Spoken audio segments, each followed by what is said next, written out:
I got rutabaga giblets all over my GPA. Summer school, here I come. I ordered bologna on wholemeal and rye. I got OJ on 2%. Who wants a pregame at the tailgate? I'll bring the root beer float. Roll Tide! Oh, jury duty, right in the middle of alimony season. Guess I won't be going to Lake Tahoe this fall.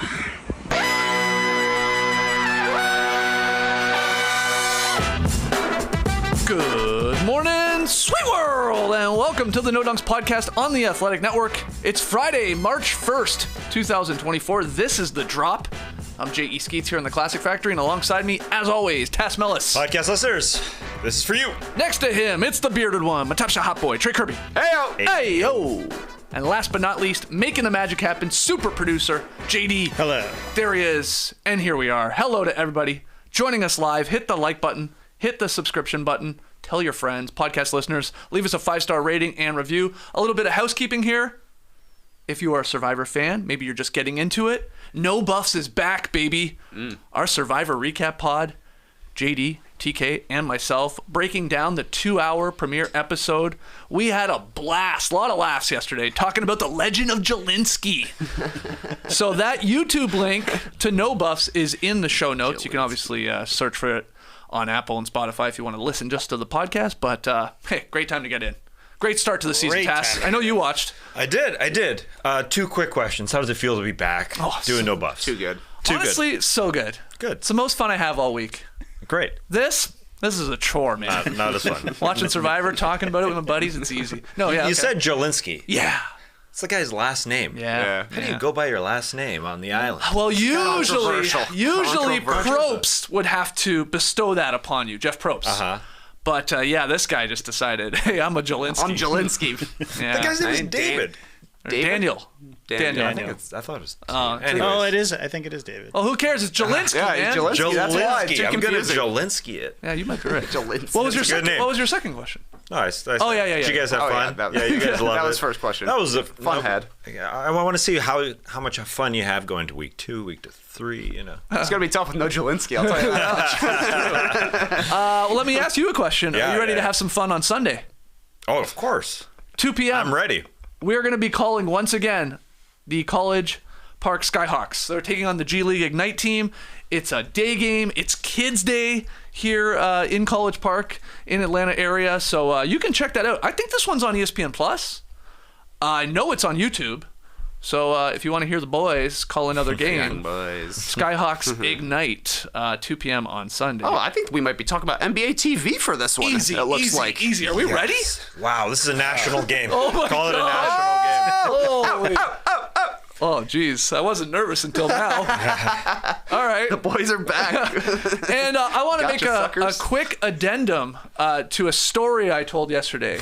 Okay, because we were Okay. talking about... Wow. Housekeeping. Yeah, we were talking You watched about... A Few Good Men last night. No. I want the truth. No, we were talking about celebration mishaps, and I told the story about getting very, very drunk after we finally won a 3-on-3 tournament in Toronto back in the day, and my buddy Dub Paul wrote in and said, "You forgot about the part that included Ronnie drinking beer from a squeezed out bar rag." Oh, disgusting. That's disgusting. That's That's how one of the drunk this grossest things man I've was. heard. That's disgusting.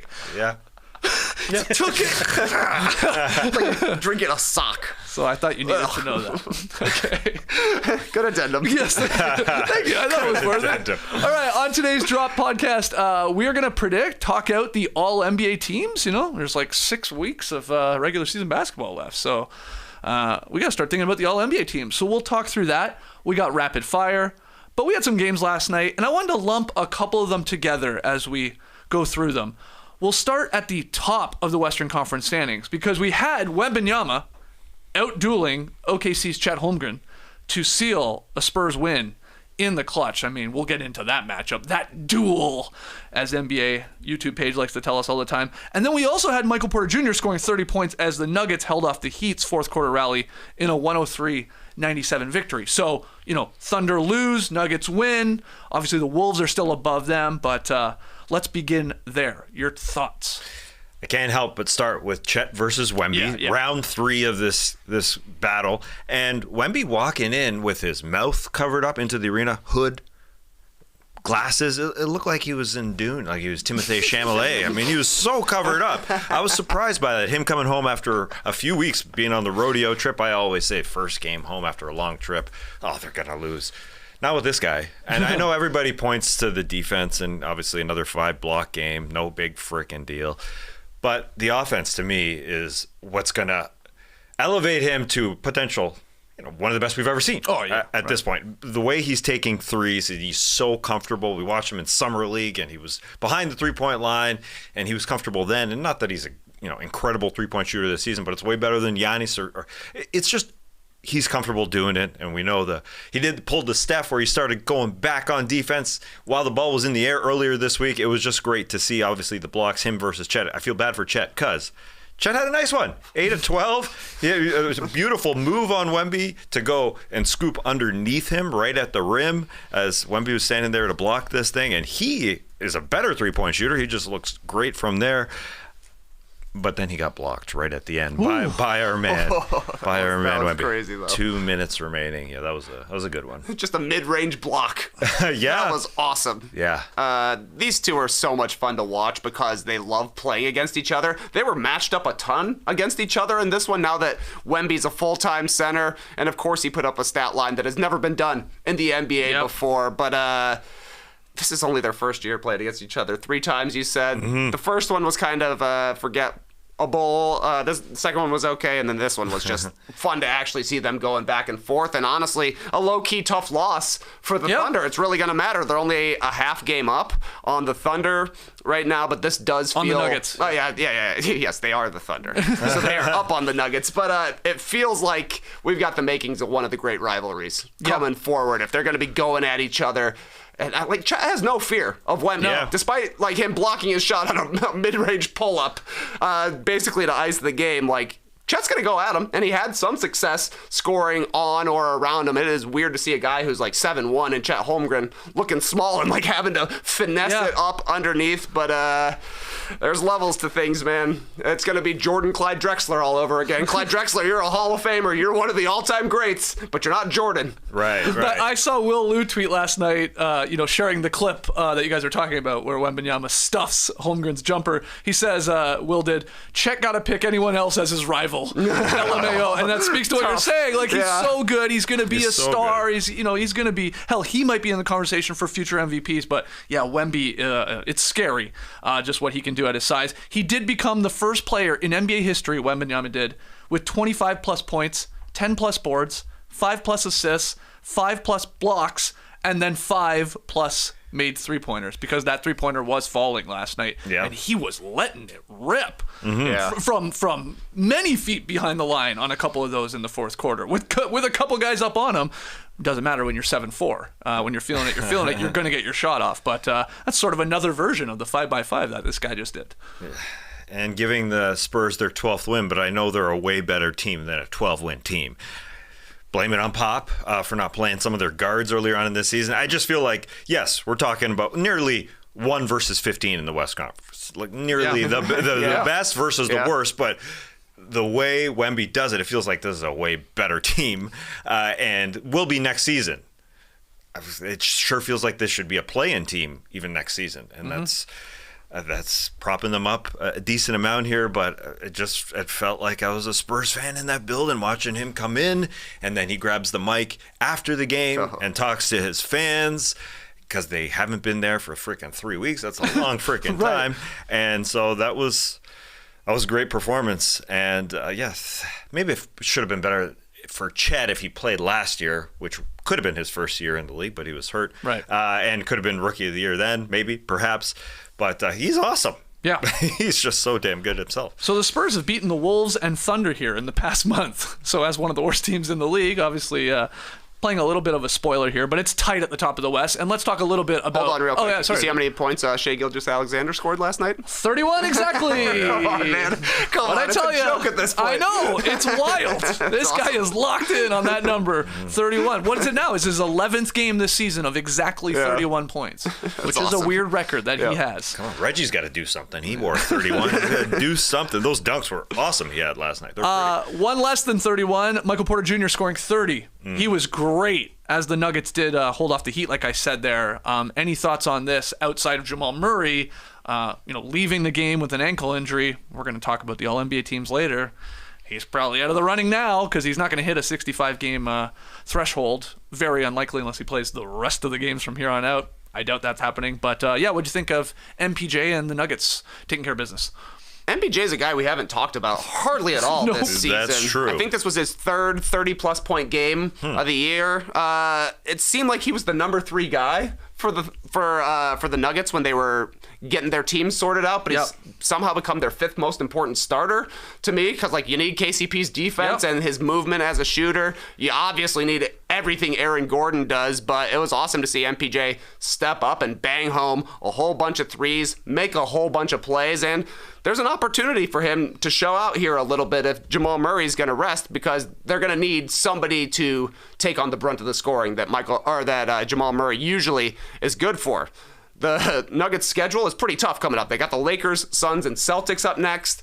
They were saying they were being cautious with Jamal Murray. It looked kind of like a minor sprain, just a weird thing, stepping backwards. He stepped on Aaron Gordon's ankle there, so he did walk off on his own with his own power, so that's great, but it would be okay, I think, if he misses a couple of games here, since they were already trying to manage his shin splints. And if that's the case, MPJ's got to start scoring 20 a game or something like that, because the shots will be there, and he's obviously a capable scorer. Yeah, it doesn't look like it's too serious for Jamal Murray, but you're right. The shin splints are probably more important just to get the rest. Yeah. But he was listed as questionable for the rest of the game when he went out, and so that's a good sign in that he could have came back. And after the game, they said they're feeling good about him coming back against the Lakers. But yeah, that'd be smart to sit him out. In this game where the Heat just showed how heaty they are, it really felt like last year's Heat for a second in how they fight. It was a 103-97 game. For all the old school heads, they must have looked at that score. They're not looking at that score. But if they were, they'd say, wow, this is good. Teams don't score 140 points every single night, but the Heat, last game of a 6-game road trip, they haven't been home in like 2.5 weeks. That's a ticket to say, screw it, we're going to lose this game. Right, but they roll fought over back. And die. Yeah, they're down 16 at the end of the first, and Bam played Jokic pretty well. One-on-one, no double, no fronting, none of that. And Jokic respects this guy because he fights him very hard, and he didn't have a good game himself. But yeah, the Heat fight back, so it was nice to see a good battle. It felt finals-y. Yeah, rematch of the finals. Yeah. This one was on, we went to the bar after playing pickup hoops last night, and this game was obviously on. I'm like, oh yeah, rematch of the finals. And a couple people were like, you had to think about it for a second. You're like, yeah, I guess this was a rematch of the finals. But yeah, close game, and Denver pulls it out with, led there by Michael Porter Jr. Any other thoughts on that one? Not too many. Jokic made some clutch plays when he needed to. No surprise. Had a nice hook shot over Bam, and, it went the way of the finals. The Heat just can't beat the Nuggets. They're not good enough. They're not good enough to beat the Nuggets, I don't think. So let's move to sort of, the play-in area of the Western Conference standings. Both the Lakers and Warriors getting victories last night. The Lakers send the Wizards to their 13th straight loss with a 134-131 overtime victory. Took an extra 5 minutes there for LA to get the W. And then Steph Curry, 31 and 11 boards, not assists, to lead the Warriors to the victory over the Knicks in Madison Square Garden. So these teams tasked still jockeying here in the standings when it comes to the play-in, and really aren't all that far behind, teams in like the 5th and 6th spot. So that's right. Keep playing like this, and both of these teams could still go up in the standings. Yeah, you start to look at the Lakers, and that's where I'm watching both Lakers and Warriors standings. Can they somehow get it up? The Lakers, it's going to be tough, and I think that's what LeBron James was saying after the game yesterday when he had that beautiful fourth quarter, had an incredible fourth quarter, and he started talking about, Cam Reddish was back. They need defense because in the last month, they've been pretty damn good offensively. They've been one of the best offenses since the beginning of February, which is a little bit surprising to see, but they've been amongst the worst defensively. And it kind of sucks that Reddish only played 4 minutes in this game and had to leave for the second half. They need guys just to scrap. That's how this team somehow got to the conference finals last year. And I think LeBron's looking at it. Oh, Reddish, that sucks. No Gabe Vincent, no Jared Vanderbilt right now. And this team, has a tough schedule. That's what I think. They may have been just looking at the schedule, and that's why they allowed the Wizards to take them to overtime a little bit, even though Poole's doing his thing, hitting deep threes in this one over and over. But Lakers got Nuggets, Thunder, Kings, Bucks, Wolves, Kings, Warriors. Their next 7. Crap. Those Kings games are huge. Yes. Yeah, yes. for the standings. And then the Warriors it is one. tight. You're totally right. The Kings are freaking just ahead of them. A game and a half. So it's tight in the standings, that's for sure. LeBron, 9 points away from reaching 40,000. So that's going to happen, this weekend. I would imagine you can lock that in. More importantly, though, he's now the all-time leader in leap day points. Is he really? Yeah, he passed Kareem Abdul-Jabbar. Kevin Durant is 25 points behind LeBron. He might get to another leap day game. He would be 39 years old. Yeah. So it's possible, depending on how long he wants to play. Do you think LeBron has played his last leap day game? I do. Yeah. Yeah. I hate to say it, man. Nobody wants to count out LeBron, but I don't know if he's going another 4 seasons. Another couple, sure. Yeah. But watch, he'll be play probably another 2 leap day games. To break Jason Kidd's record, he played 5. Wow. 5 leap day games. Jeez. That's the most in league history. But yeah, great stuff from LeBron. Weird, though. He played like the first 9 minutes of the fourth quarter. Then he sat from 3 minutes to 1 minute. And then he came back, made a bunch of plays, and then he was huge in overtime. 4 points, had that nice assist to Anthony Davis, had a big block, took a charge as well that they got on the review. So I guess they were just optimizing for the overtime period is what it turned out to be. But the Warriors have gone 10-2 in their last 12. Lakers have gone 9-3 in their last 12, and they are still 9th and 10th. Yeah. The Lakers have made up a half game on the 8th seed. That's crazy. Going 9-3. The Warriors have come from 12th to 10th, but they're winning games. They're playing the best basketball they have all season. Both of these teams, and it really hasn't had an effect on where they're at in the standings. No. Right now, one of them is going home in the play-in tournament. Yeah, so as it currently stands, yes. in the 9-10 game. Yeah, it's going to be a battle here going down the stretch. But yeah, the Lakers in that 9-3 record, top 3 offense over the last month. But that schedule is super duper tough. And I'm sure they just wanted to get LeBron some more rest there as you pulled up that time allotment there. LeBron was sitting there ready to check in. And Darvin just didn't call a timeout, didn't do anything. He just let him sit there for minutes and minutes and then took him into overtime where he had that awesome block on Jordan Poole in overtime. That was sweet. Where the mesh got all hit up into the net, too. Yeah, it was a weird one. Yeah. It was a hell of a block, though. Just a note about the Wizards, too, from Worldwide Wob. This made me laugh. With every Wizards loss during this streak, the possibility of the funniest thing happening gets closer. The Pistons, they set the NBA record, losing 28 in a row earlier this season. Who can forget that? Well, the Wizards have lost 13 in a row. If the Wizards lose 27 in a row, that 28th game is against the Detroit Pistons. I mean, I want this to happen. That so will be cool, an incredible game. The Pistons obviously trying to hand them their 28th consecutive loss to then tie them in the same season, which sounds fake when I say it out loud, that we could have 2 teams possibly both losing, 28 games in a row in the same season. It's wild. But anyway, good stuff there from Wob. And they've had a winless February because they had that extra day, that extra leap day to give them 1 win in February, but not happening. And any thoughts on the Warriors taking care of business? I mean, the Knicks are reeling, right? I mean, they have an excuse. Like the Sixers, those 2 teams are just continuing to slide down the Eastern Conference standings, missing their star players, or at least, complementary players when you're talking about the Knicks with OG and Randall. Guys who would certainly take some of the load off of Jalen Brunson, and he looks like he's getting a little tired. He's been playing massive minutes, though 37 is nothing compared to Josh Hart going 47 minutes and 10 seconds. Got a 50-second breath there. I guess he's like, let me dry my sweat off or something. But I was most impressed this game by Moses Moody. He got an opportunity to start again with Andrew Wiggins, missed some time for personal reasons, and his defense on Brunson was huge. Part of holding Brunson to 11 for 25 shooting, and he just seems to be a pretty solid matchup for Jalen Brunson, as Anthony Slater explained over at The Athletic. Moody can struggle against a quicker guy, but Moody's pretty big, and he's got really long arms, so he's able to take the bumps from Brunson and then challenge his shots. He was really good. He didn't shoot the ball all that well, just finished 3 for 9 from the field, but he was a plus 23 in 25 minutes, and a lot of that came right at the beginning of the game. 14-0 run for the Warriors to kind of put themselves ahead, and they were playing from ahead the entire time there. But if Wiggins is going to be missing some time here, The Warriors say they expect him to come back at some time this season. At least they got Moody to throw out there. He seems to be ready for the opportunity. Anytime they dust that guy off, he plays well. Absolutely. And just a note on the Knicks losing again, 4 through 8, so 5 spots separated by a game and a half. Jesus.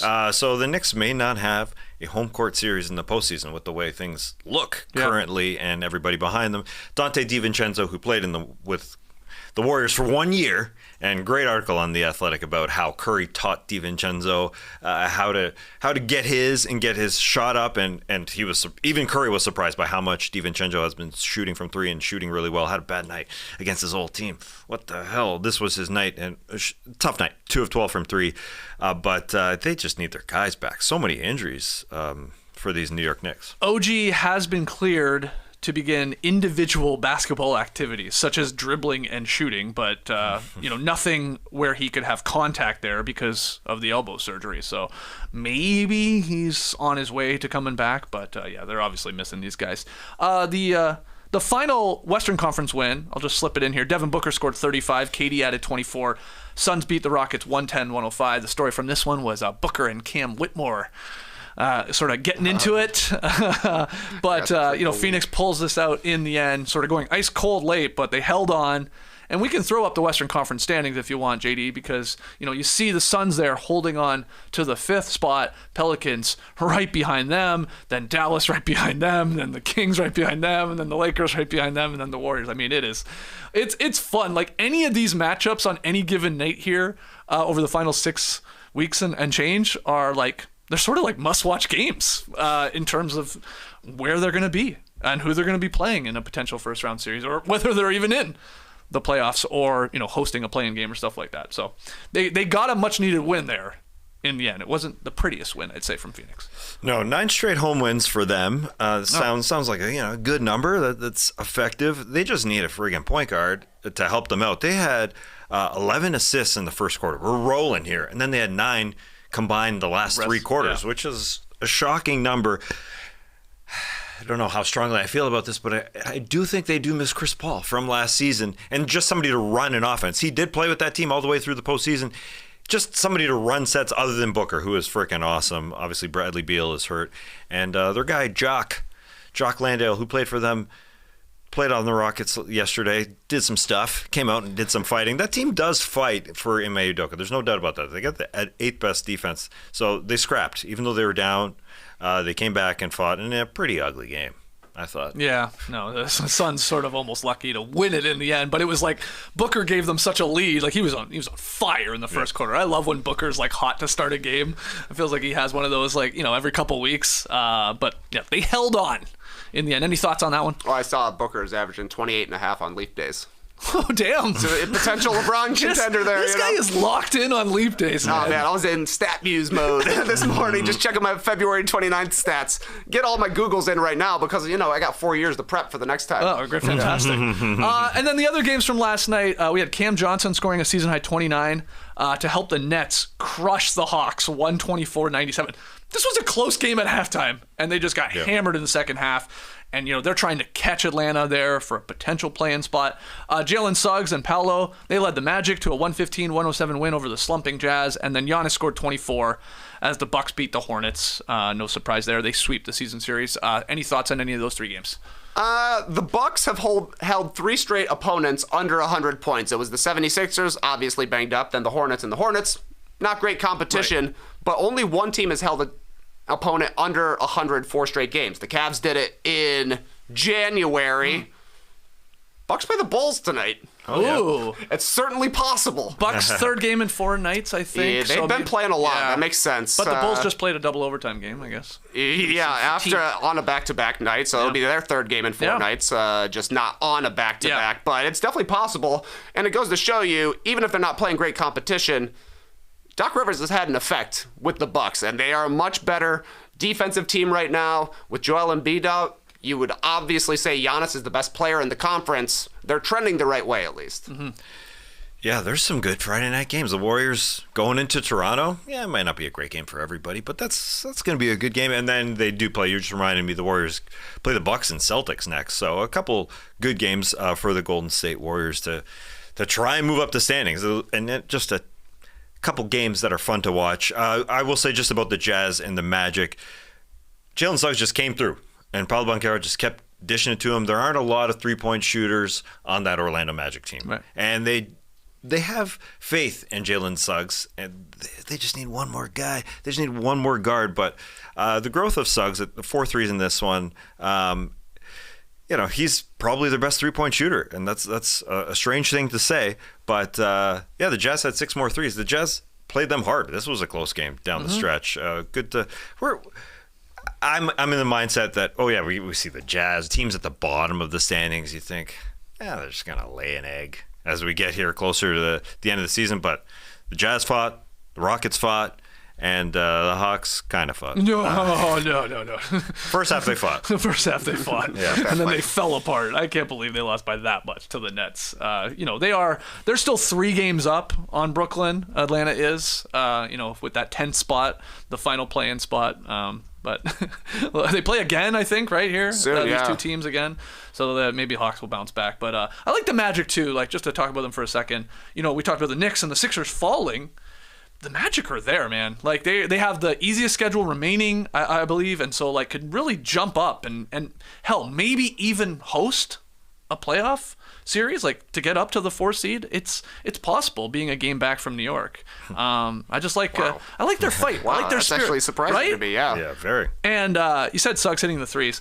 Jalen Suggs on the fast break. That guy is a highlight. You see the dime he had last night where he like jumped in the air and then threw it behind his back to one of the Wagners there. I think that was Mo who threw it down. Mo. He's just fun on the fast break. Doing all he was doing his Wade impersonation. He'll go off the glass. Like, I love that stuff. So good stuff. I'm looking forward to seeing them in the playoffs. That'd be cool if they could actually get into the actual playoffs rather than just having to go through the play-in. But man, 29 points on 16 shots for Sweet Pea Paolo Banchero. He was great. All right, well, let's get back to talking about Leap Day, because I know you love it so much. I'm stealing this question straight up from our guy Zach Harper in the Bounce newsletter yesterday, February 29th, Leap Day, all that. And he asked in it, which players have made the biggest leap this season? So it's sort of like a version maybe of most improved, but I think there's like 6-7 names that come to mind, but I'm curious who you think has made the biggest leap, in this NBA season. Who you got? Give me Jonathan Kuminga. That's a good one. His points, rebounds, assists, steals, field goal percentage, free throw percentage, true shooting percentage, and free throw attempts all up. And he's starting games now. He's learned how to live in the lane. He rarely takes 3-pointers at this point. He's not shooting them very well, just at about 30%, but he uses athleticism on the glass. He seems to be more competent on defense, especially now that Draymond is back, telling him where to be. He told Steve Kerr, start me.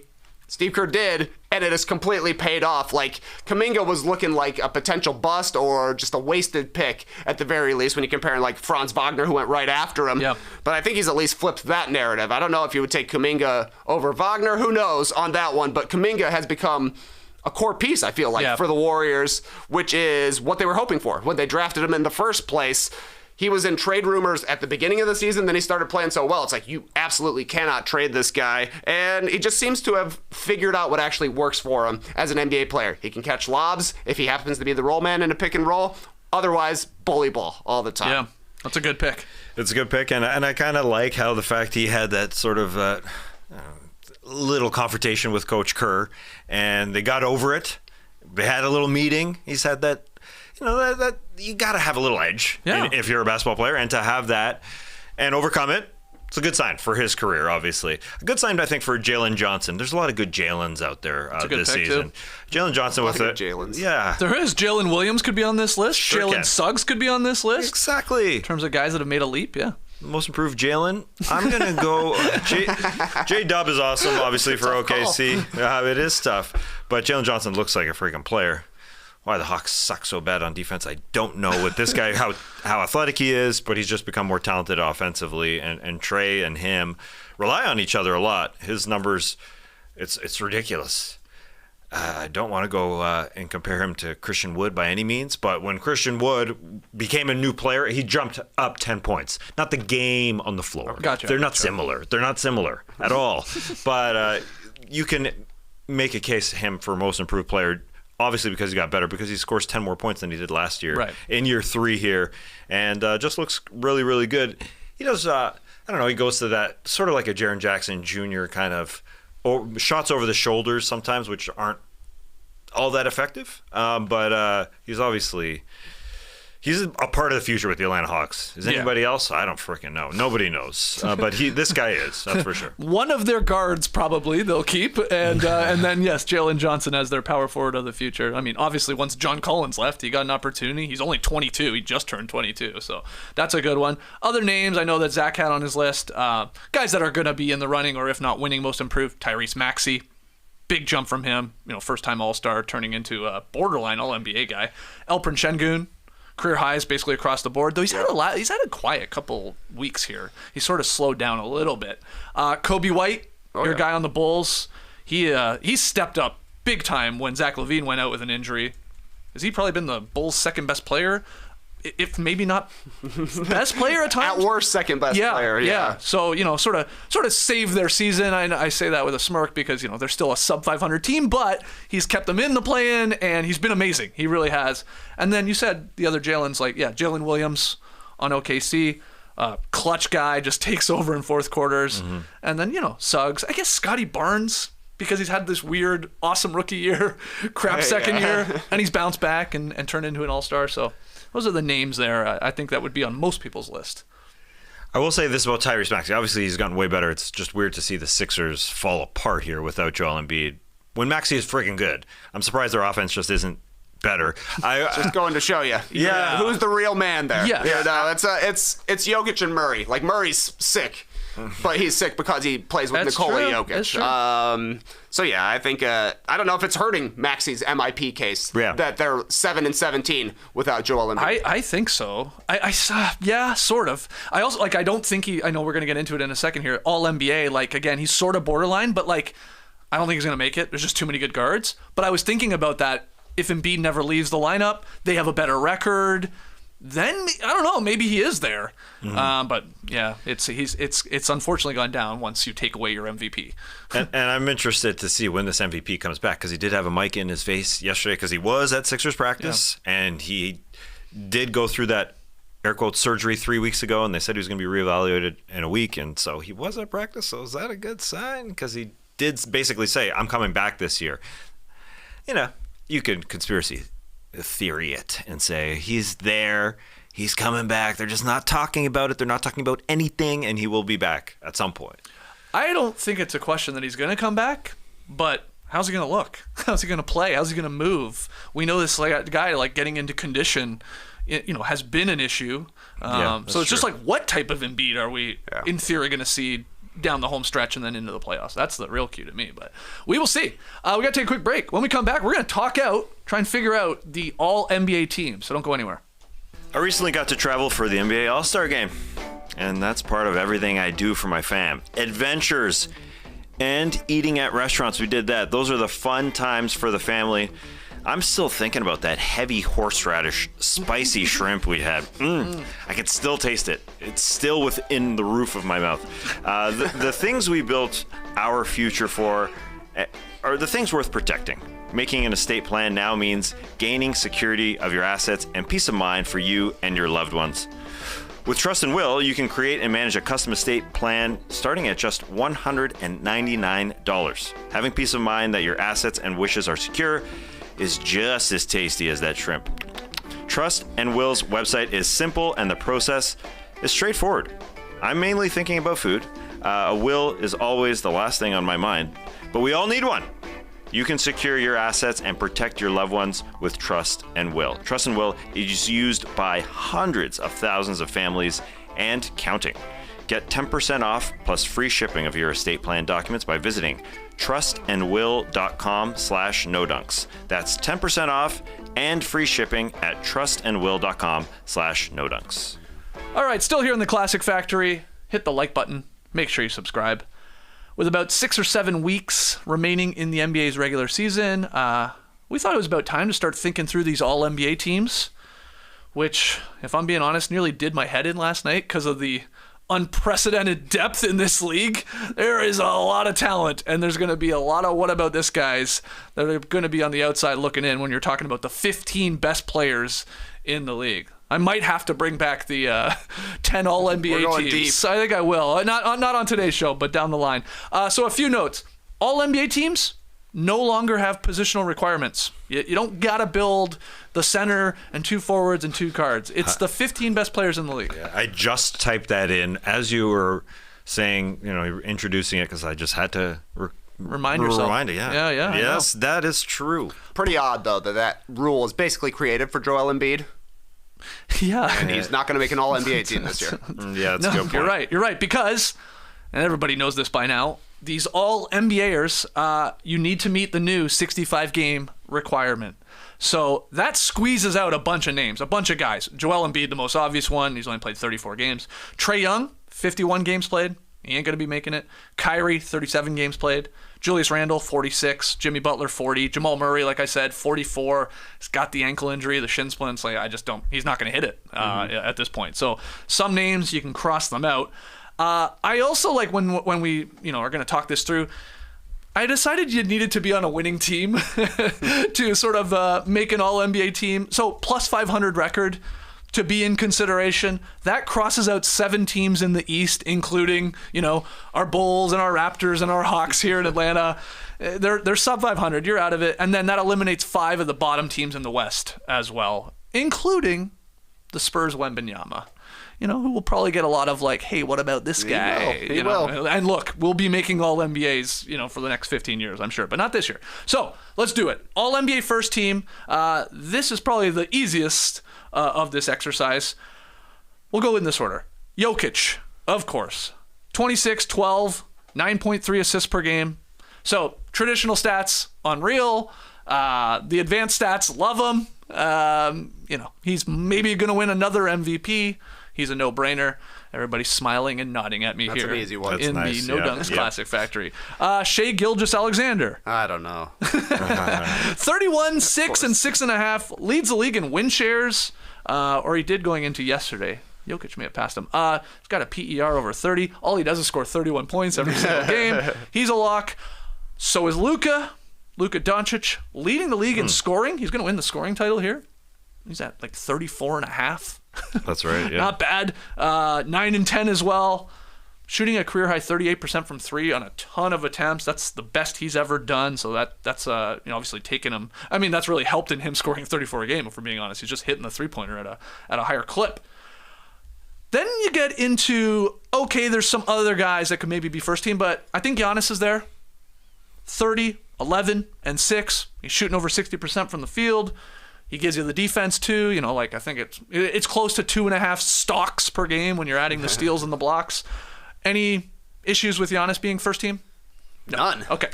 Damn right. The final spot. The final spot's a bit of a question because you can go a couple of ways.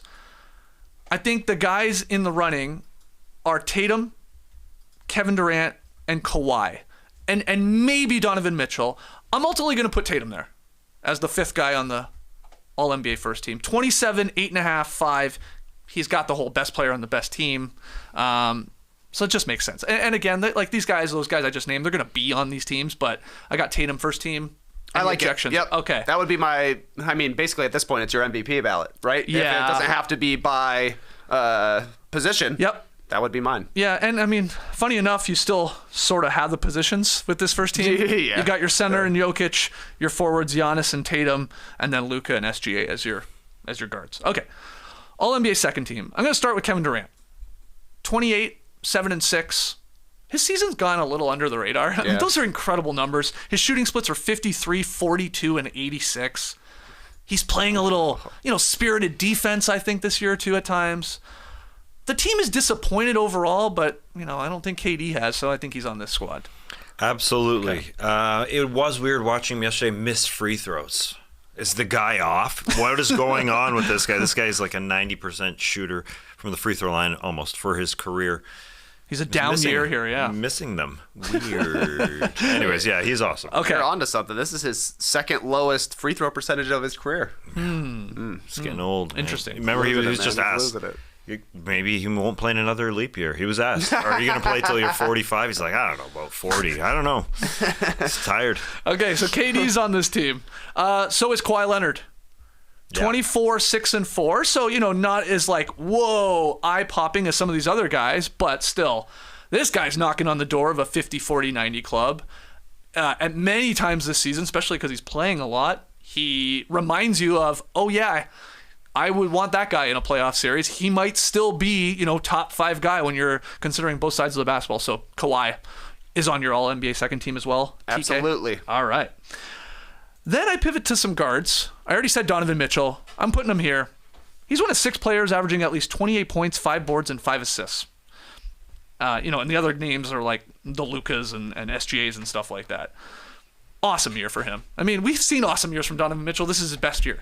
Oh, yeah, and he carried the Cavs when Garland and Mobley went out, and it seemed like maybe this team is going to fall apart. Are they going to trade Donovan Mitchell? Instead, he started playing point guard and went to another level. If I'm a Cavs fan, I'm making an argument for him over Jason Tatum, absolutely. Yeah, that's true. Now, he's played 47 games.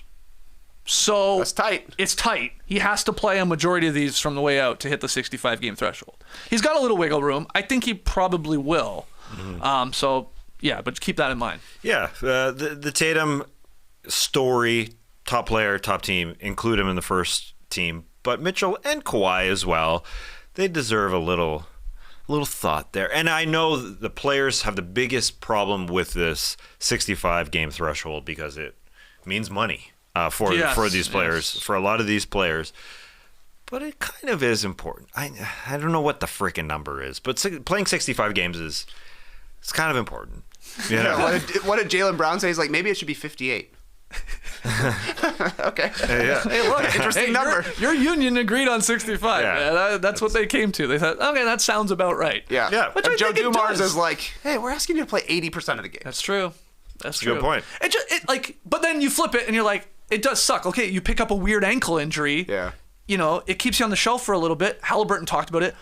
He says, I came back. I forced it early because I want to hit 65 games, and then sort of re-aggravated it. And, we'll get to him in a second, but he's going to be close as well. I think he's at 47 games played too. So it's bang, bang there. But yeah, I don't think it's going anywhere. I think for the most part, it's sort of working to get these guys playing. Halliburton already got his extension. What does he need to come back for? I mean, that's what it's about. It's about signing a bigger extension if you're able to make all NBA teams. That's why even Steph said, come on, let's work on that number.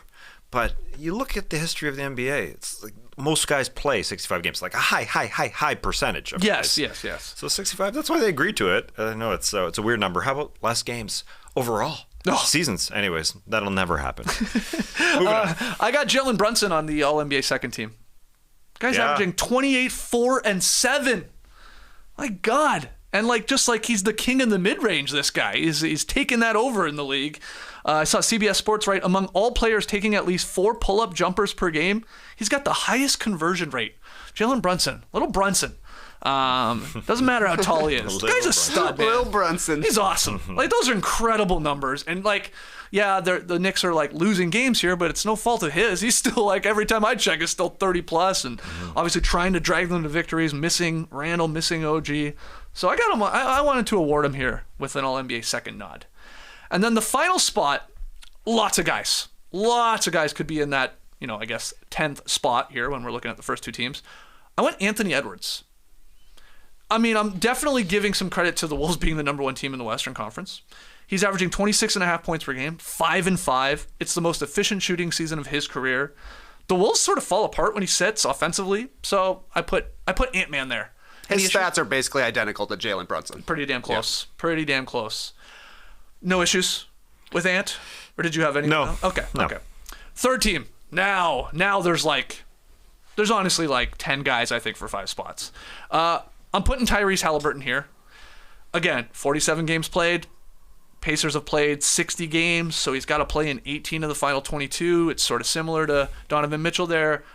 I think he will hit it, so that's why I'm putting him here. 21 points per game, 4 boards, leads the league in assists at something like 11.6. So he's tops in assists. He's tops in points created by way of assists. Halliburton. I would have no issues if you're screaming at me right now going, how's Haliburton not on the All-NBA second team? I think you could easily convince yourself that you could swap him with a Brunson or an Anthony Edwards or one of those guys if you really want to. But to me, he's on one of the teams. That's all that matters. I don't want to get too geeky, but these 65 games, you have to play at 20 minutes minimum for each game to be on there, right? I don't think you can just show up and get check-in and sit down. Check-in job. And that's exactly what happened with Tyrese Haliburton. I'm pretty sure, because a couple of those games that he came back, he played literally 4 straight games of 20 minutes or just over it. Yeah, they had him on a minutes restriction. I remember that. Yeah, because he came back. It was odd. Right. It was odd to see him. He came back, and then he sat for another 5 games because he came back a little too early. Yeah. It sure felt like so. And it's had an effect too. Like Haliburton, at this point in the season, isn't the Haliburton we saw in November when he was 29-12 for 13 games. He's been under 20 points per game. Still 11 assists per game, but in the year 2024, he's obviously had to deal with the injury, the trade of Siakam coming in, so things are changing a little bit. So I think it's like you probably would have had him as a first teamer through the first 2 months of the season. For sure. But now I think making the team is solid. Yeah. Okay, next name on my list here, All-NBA third team, Steph Curry. 27.5 points per game. I remember him. Yeah. 4 boards, 5 assists. I forgot about him for a second, too. I know, but he continues to play at an MVP level. Yep. This blew my mind. Look, it's probably unlikely, but he could break his own record of 402 three-pointers made in a season, which he set in his unanimous MVP year in 15-16. He would have to make about 5.5 three-pointers per game from the rest of the year. That sounds stupid, but he averages basically 5 per game. So it's not that far-fetched. But that's why, like, you guys just said it. Like, oh, yeah, sort of, you're joking, but like, I sort of forgot about him. Like, I guess he's having an okay year. He could break his own record for three-pointers made in a year. That's wild. Yeah, because the stat was last month when he hit 5 threes in 4 consecutive games or 7 consecutive games, some large amount. He was the first one to ever do it. He was the first to ever do that. Yeah. So he's making records. So Curry's he's still an All-NBA guy. He is. Okay, 3 spots left. I think Sabonis has to be on one of these teams. That's Domantas reasonable. Sabonis. That's reasonable. I'm going to put him here. He's averaging 20, 13, and 8 if we're rounding up a little bit. An incredible effective field goal percentage. It's nearly 63.5. He's got 54 double-doubles. He's got 21 triple-doubles. Kings are obviously still a good team. He's been their leader. Fox is going to be like an honorable mention when it comes to this. He ain't going to make it, but I think Sabonis is worthy of getting one of these spots. This is Sabonis' best season. And I know he's been around a little bit, but everybody just assumes, he's just good. Maybe not great, but he's gotten better. I think it's different than Luka, but I think this is Luka's best season, which is amazing. And this is Sabonis' best season. Those numbers are awesome, leading the league in rebounds, 13 boards. That's cool. Rebounds. Yeah, that's a lot of boards. Big numbers. Okay, so Haliburton, Curry, Sabonis. They're on our All-NBA 13. 2 spots left. And here are some names. Devin Booker, Anthony Davis, LeBron James. You like defense? You want Rudy Gobert, Paul George, and then Bam Adebayo. And then I think you get into like your Foxes and your Maxis and your Lillards, but I sort of have them like a tier down from those guys I named previously. Who do you got? Who do you want? Who do you think's going to make it? Like, is Devin Booker, in your opinion, a borderline lock to make it when it comes to actual voting? He's 27.5 points per game, 5 and 7. He's shooting just under 50% from the floor. He's played almost 50 games. He'll probably make the 65 game threshold. Like, when you think about, if you look at Booker's stats and compare them to Tatum, they're pretty damn similar. Just Tatum is on the best team in the league. And Booker is on a team that, again, is sort of disappointed a little bit. Maybe that's the Beal injury. I sort of think I have Booker. When you really look, those numbers are amazing. I'd have Booker. I think he makes it. Okay, what do you think? Yeah, I'm in the exact same spot. It was last year where he had a shortened season because he was injured so much, so he didn't make it last year. So I'm kind of in his corner to make another one. Yeah, Booker averages more points, more assists, more free throws attempted and made, and he registers better shooting percentages across the board than Tatum. So you put it like in that perspective, he's probably in. And then who's the final spot? I had no clue. I honestly had no idea who to put here. Again, one of the Lakers guys AD, LeBron. Like, it feels weird not to have LeBron in a weird way, but maybe AD's been better overall this season. Then Rudy, if you want some defense, he's going to win Defensive Player of the Year. Paul George, Bam. Anyone else? Oh.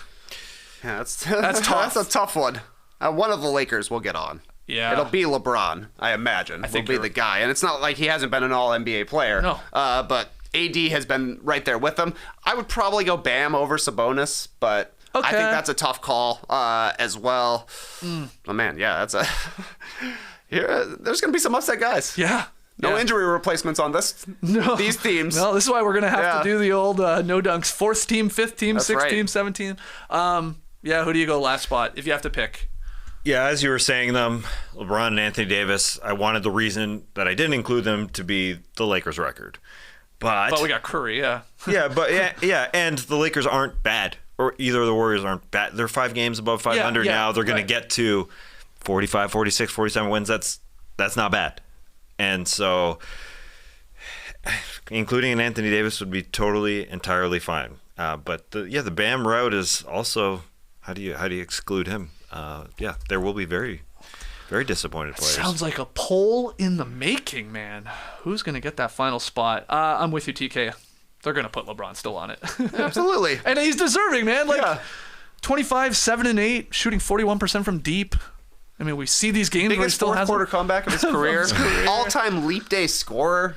The guy's just doing things we've never seen before. So if that's the case, like if our third team, and you did bring up a good point, maybe you go Bam over Sabonis, totally fine. But if the third team is Halliburton, Curry, Booker, Sabonis, and then we go LeBron, man, Rudy Gobert.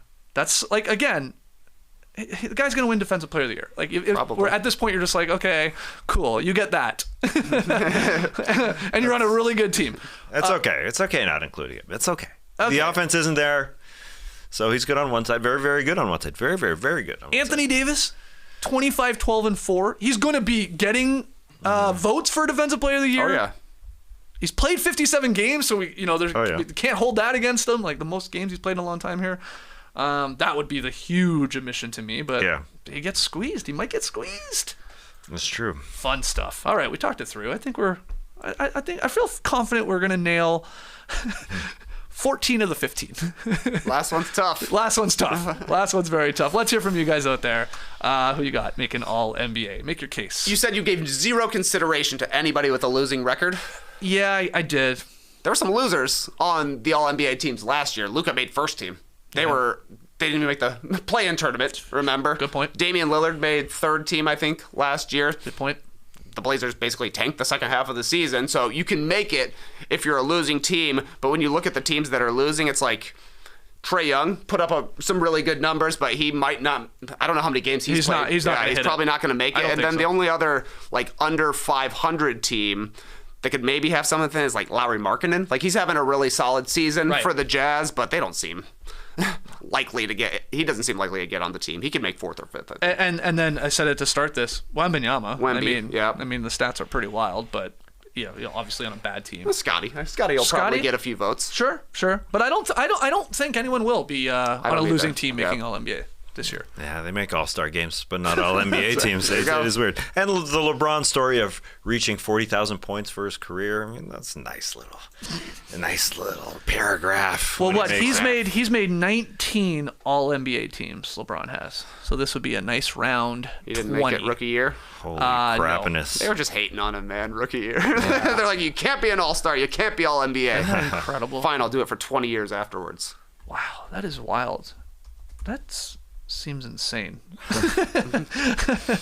But yeah, it says 19 All NBA selections.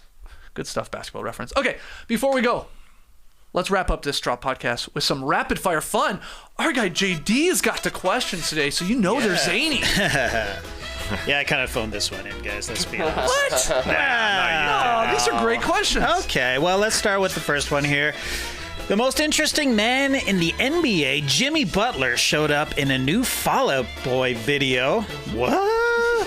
This week, he was looking like an emo rhinestone cowboy. Look at this guy. Yeah, man. The hair is back. The hair is back. He's got an incredible, jangly, sparkly cowboy outfit on. Anyways, he didn't just show up in the video, by the way. He's the star of it. Yeah. The first half of the video is literally just him dancing and lip syncing to Fall Out Boy.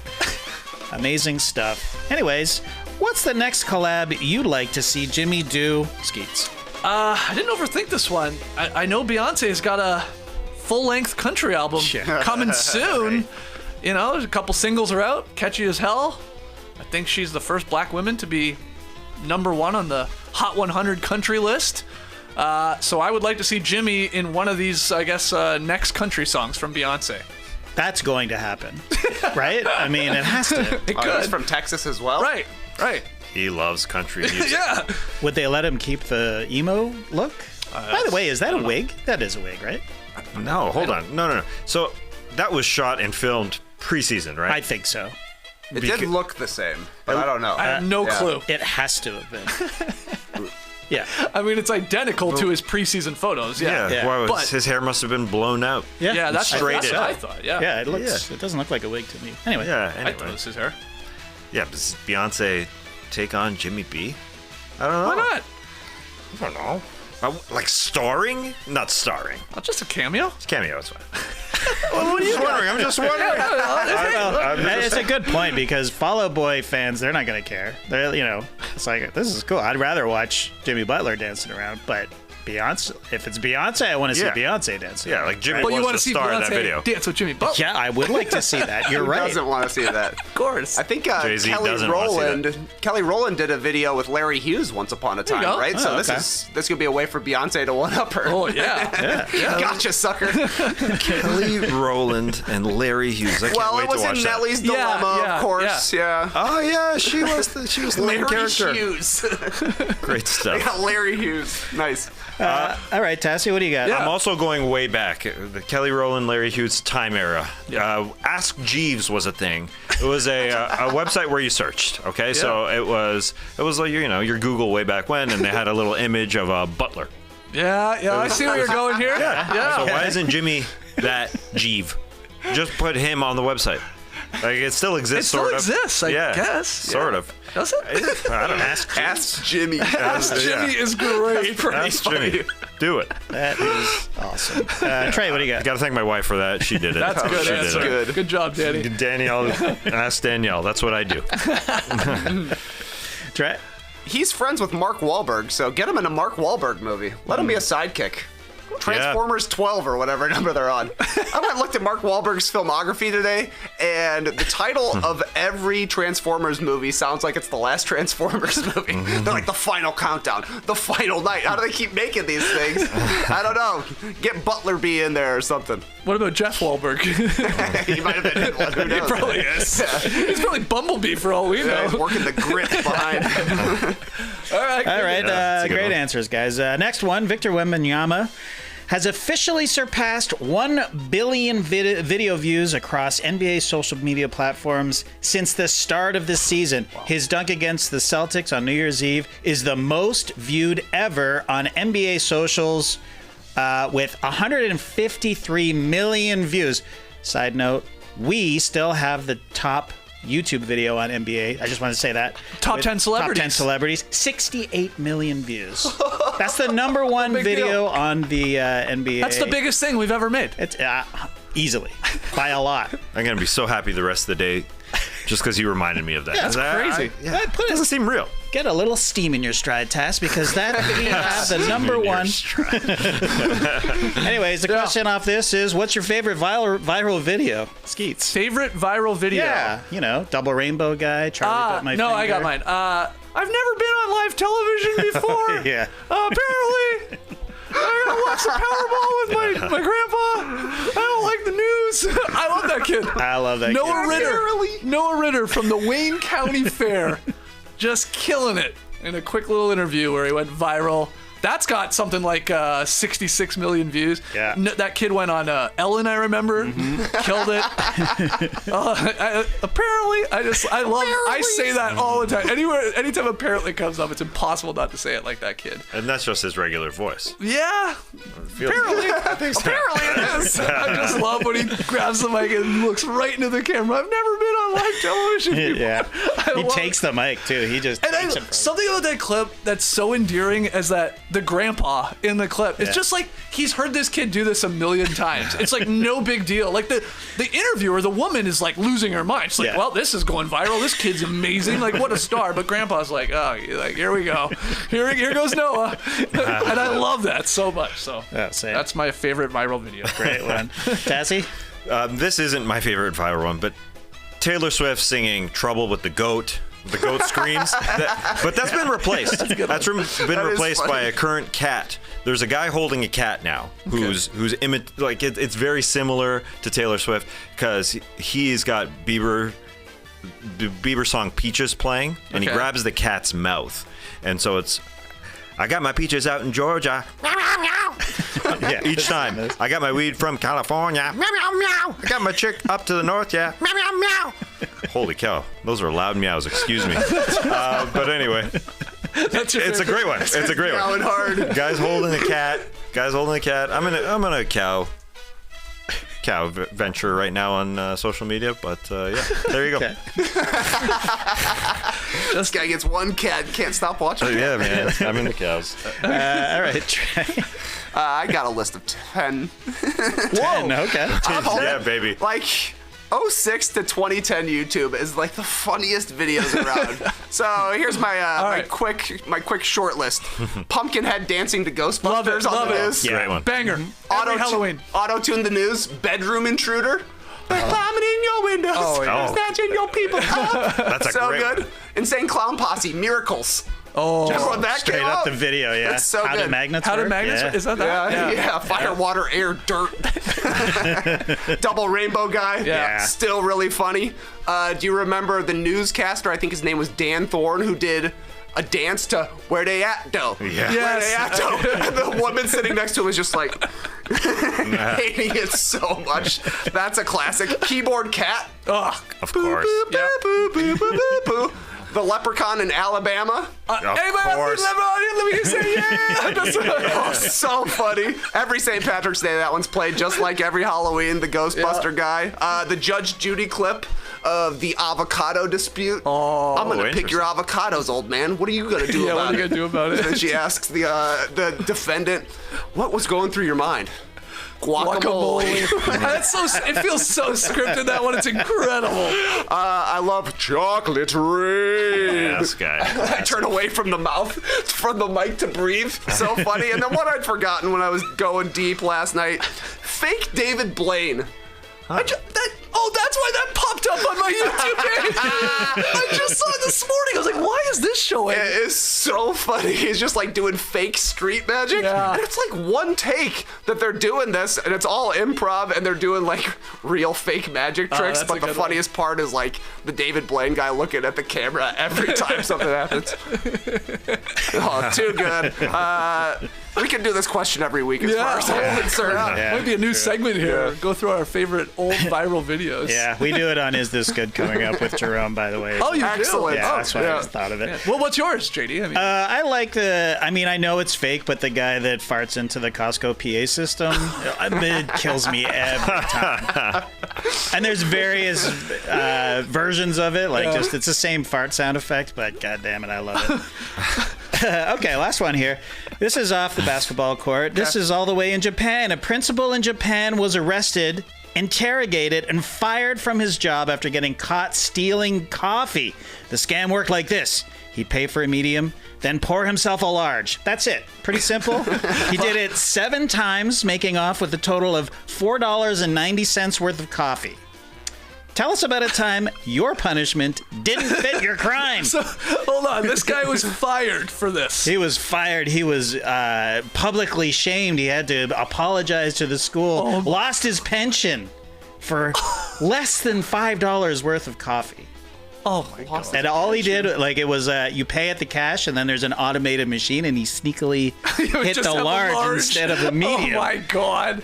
Relax, Japan. Yeah, oh. I mean, God. Okay. Anyways, I'm sure you've been punished for something that you did, but It didn't fit. So what was it, Skeets? I struggled a little bit with this one, Yeah, but it's a tough one. it's a story good I've told. boys. It's a story I've told before. You know, we've labeled it the ski scandal of Talisman Mountain Resort. I've told the story where back in grade 8, ski trip with our class, you had to take the ski lesson. You had to pass it in order to get your ski pass punched, so you could go on the bigger hills, right? Sure, of You could course. hang out with your actual friends that could ski. I was not safety, a skier, for yeah. safety. Well, my buddy Grish and I hit an ice patch. I went down in that, little lesson or whatever, the passing grade. Yeah. So they failed me, so I couldn't go on any of the rides for the rest of the day. Couldn't take the thing again, just because I hit an ice patch. Wow. And so what did we do? Well, somebody brought a hole punch, and we just punched it ourselves. Hitting those big mountains, living it up, loving life, and then we got caught. Ooh. And we got punished. We had to just sit in the chalet for the rest of the day, and then we had Sit in in-school the suspension. It was the only in-school suspension I ever had. Only got one day, so it wasn't that severe. But come on, Yeah, give me a come on. break. Let the boys ski. Let the boys ski. Yeah, I also understand it, liability issues and all that. Yeah. But my biggest thing was, let me just take it again. Yeah. Like you saw me, I was killing it. Right. I wiped out right at the end. Right at the end, I hit a nice patch. And so anyway, that's I won't go into the ski scandal of Talisman Mountain Resort.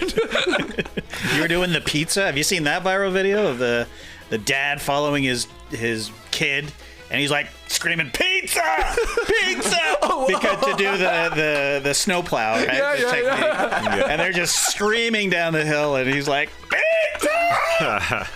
Anyways, Tassie, when was the time your punishment did not fit your crime? Well, I was at Square One as a teen. Mississauga, it's great as Mississauga, small. baby. Square One. That's where everything happened. Yeah. And I got caught with friends smoking marijuana. And I can't even exactly remember if I did or if just my buddies did, but I was with them, and so Right. we all got banned from Square One. How old were you?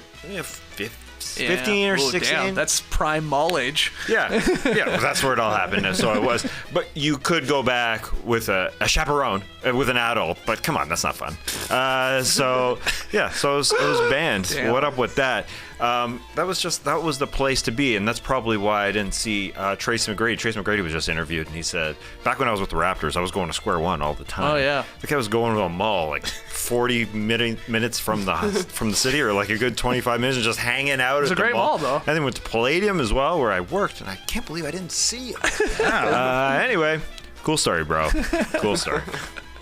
TK. Right. So you've never been back to Square One, Oh, God, I've because been- you were banned for life. I haven't been back. Wow. Less than 1 million times. I've There's been a back photo only of a 5 15-year-old million times. Tass. That place Not was let this like man- the aging app just to keep track of what he maybe looks like now. Well, they probably watch the show and like print out photos of him. Don't let Updated this guy- photos, yeah. Is it still open, Square One? Oh, God, yeah. Yeah. It's thriving. Okay. I don't know if it is. I thought malls were dead, but I guess don't. not. Yeah. Matt tells me that the malls are back. But anyways, Trey. I got thrown out of a ghost tour once for asking questions. Oh, come on, at least not here. This ain't gonna work. My only detention in high school was for throwing a bunch of stuff out the window when we had a substitute teacher. And honestly, I think probably fair. Yeah. Yeah, probably fair. Well, what was the biggest thing that got thrown out? Textbooks. Oh, okay. Several textbooks. All right. But I think the sub was snitching. They should let you do anything. If you're a It's sub, like, what do you care, man? Usually no rules. Yeah, exactly. Yeah. So you just Paperwork. open the windows and chucking? Yeah, start with planners, start with erasers, Sure, yeah. see what else you can throw. We've done this Apparently, before. textbooks I've was done it. too much. Were you on the second floor? Yeah. Oh, yeah, okay. Sure. Look, I actually think it was a fair punishment. One detention. Yeah. That's okay. Yeah, Sorry, that's not Chernick. bad. That's not bad. JD, anything for you here with this one? Not really. Every punishment I've got has fit most of my crimes. Right. Yeah, no. Okay. Yeah. There it is. That's rapid fire, not so rapid. Hopefully another classic, though. You tell us. Hit the like button, subscribe, leave us a 5-star rating and review. Join us on Sunday at 2 p.m. Eastern, possibly on NBA TV, possibly on ESPN Plus. possibly on YouTube. I know it's on YouTube. So come watch us call the College Park Skyhawks versus the G League Ignite team. Again, that's Sunday at 2. If you're a Survivor fan, check out No Buffs. That went up yesterday. Lots of fun talking about that episode. Otherwise, we'll be back on Monday here in the Classic Factory to do winners and losers of the NBA weekend. So looking forward to that. Till then, Clipper Bros! You heard it here first. Have a great time. Turn up. Love you guys. Awesome. Thanks for joining us. And remember, it's March. That's all I got. Brace the weekend, people.